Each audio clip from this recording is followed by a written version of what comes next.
All right, I'm gonna have a proportions problem here. Proportions full write-up, including a follow-up question.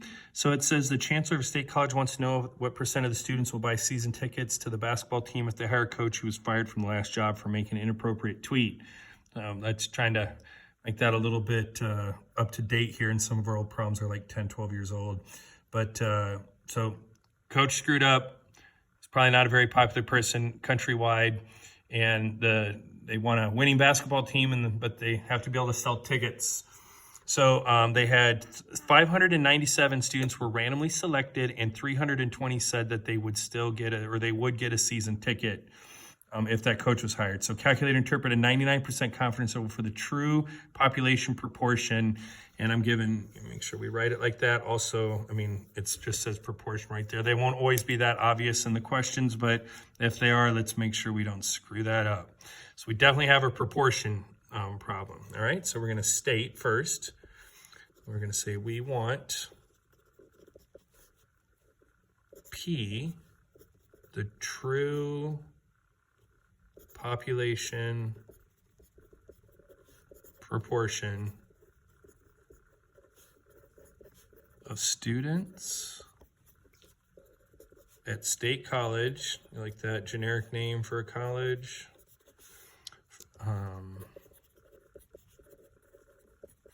That would buy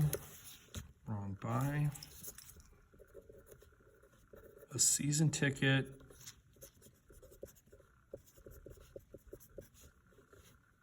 if, and I'll just say this coach, probably should have given them a name, but if this coach is hired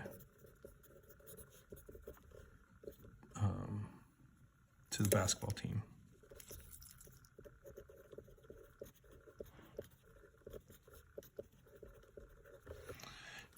Oh, and you know what? Let's just write it over here. And then don't forget, you have to give the confidence level with 99% confidence, not confidence interval. Oh, and sorry, off the screen. So there we go. So there's, and remember there's 3 components, using the correct parameter. It's either gonna be P for a proportions problem, U for a means problem, proportion here, and then you define it, and then you give the confidence levels. So the variable, 1 step, the definition with context, 2nd step, give the confidence level, the 3rd step. So you get half off if you forget to include this, even though it's really easy and it's just right there. It's not hard, it's just you have to know what we're writing, what to write. All right, and then we got the plan step. This is a 1 sample Z interval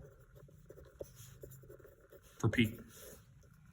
All right, that's going to be, for right now, that's, if it's a proportions problem, that's going to be our inference method. And then we have some conditions. We got random, 10% rule, and large counts. So here on the random, you just need to base, again, we're just stating that this is important. So we've had a random sample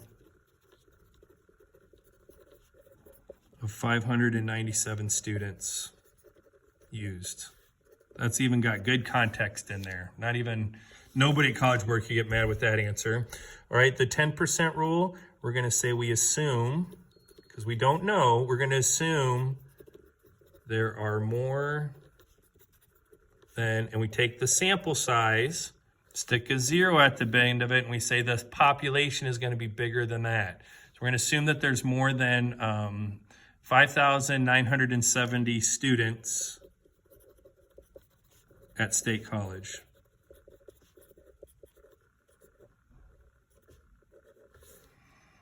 And then for our large counts, I need at least 10 successes and 10 failures. So I had 320 that said they would come, or would buy a ticket, I'm sorry, not that they would come to the game, but they'd buy a ticket.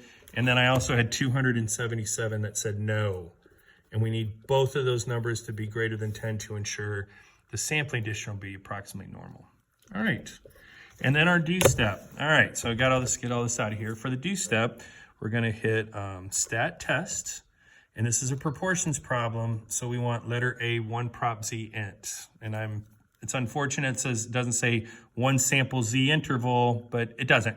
So 1 prop Z int. And then it asked for X, which is the number of successes. Those 320 people said yes out of 597, and I want a confidence level of 99. All you do is just got to fill in the information that was given to you. Oops. I've been doing that a lot. Usually I'm used to having to double tap enter, but there we go.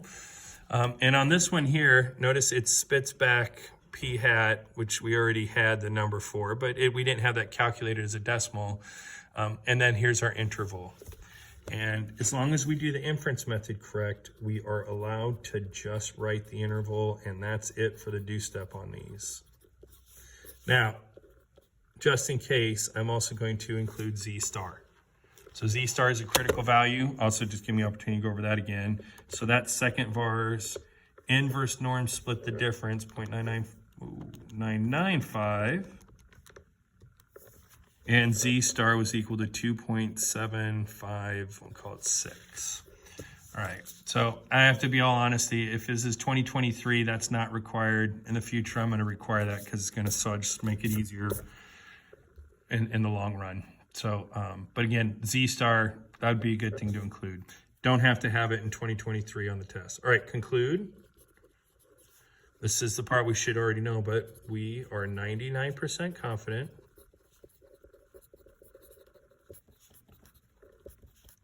that the interval from 0.48344 to 0.58859 captures the true population proportion. True population proportion of state colleges, students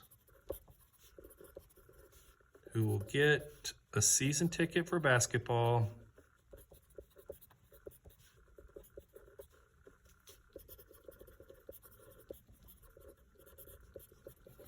if this coach is hired.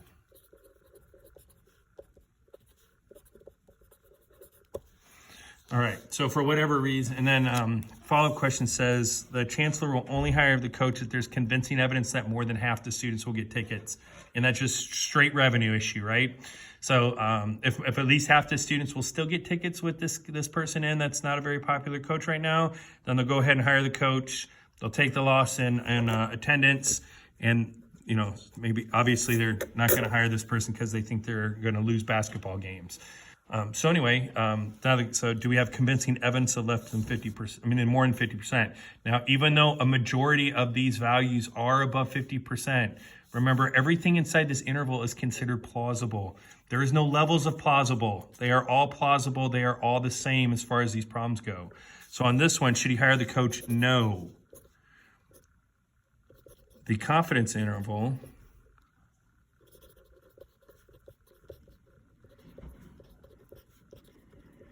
has values below 50%.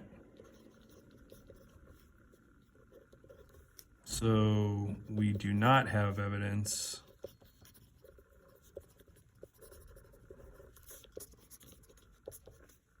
that over 50% of students will buy a season ticket and not the right buy again. Don't know what's up with that.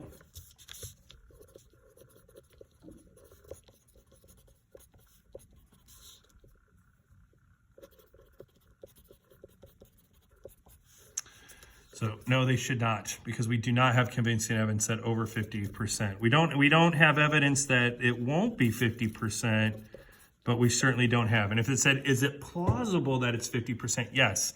Is it plausible that it's more than 50%? Yes, because there are numbers bigger than 50%. But do I have evidence that it's more than 50? That's a no. So there you go. There's a nice big fact. This is a legit AP exam level question. I mean, it's got everything. There's nothing extra to go over. This has got the whole thing. So I hope you find that helpful.